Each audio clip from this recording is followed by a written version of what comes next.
Today we are talking about Aeroflex industries जो कि एक बी टू बी बिजनेस है। They are into industrial hoses for the application of fluid transfer. और उनकी application जो है इन होजेस की कहीं भी हो सकती है, एरोस्पेस में, केमिकल इंडस्ट्री में, स्टील प्लांट के अंदर। ये स्टॉक 3 साल पहले लिस्ट हुआ था और इसके अंदर काफ़ी 2-3 एस इन्वेस्टर्स हैं जिन्होंने अर्ली डेज में इन्वेस्ट किया था। आशीष कचोलिया जी और उनकी जो बंगाल फाइनेंस कंपनी है उनके से दोनों कंपनीज इन्वेस्ट किया हुआ है।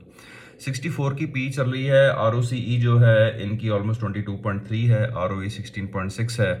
पिछले 1 साल में भी स्टॉक ने 40% रिटर्न दिया है irrespective of the market condition.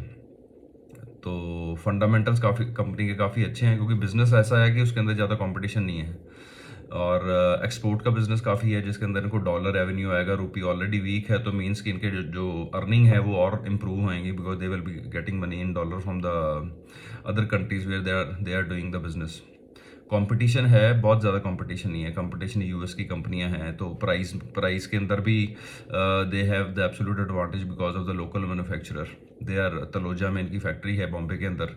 और they have all approvals majorly सारी रिफाइनरीज में, पेट्रोकेमिकल्स में, स्टील प्लांट्स में। They are approved almost everywhere and they are getting approved in outside India also, in the Gulf countries, African countries, Asian countries.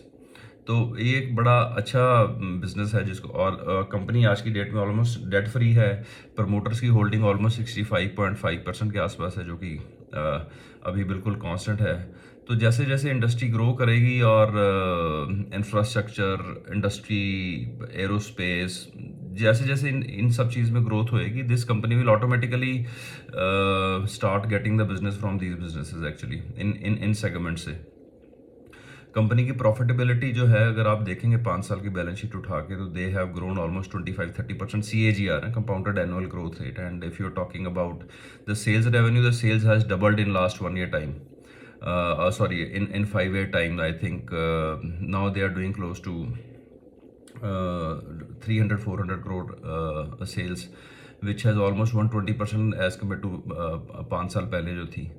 तो थोड़ा expensive है stock, थोड़ा अपनी watch list पे रखिए। और this can be a good investment better से small cap company. 3-4 हज़ार करोड़ की इनकी valuation is not a very big company. तो this can be kept on a watch list and then check with your investment adviser and then उनकी advice लीजिए जो SEBI registered है। And you can think of investing in this company. ये कोई bye cell recommendation नहीं है, ये हमारा व्यू है इस कंपनी के बारे में। We are just sharing our knowledge. Stay healthy, keep smiling. Thank you very much.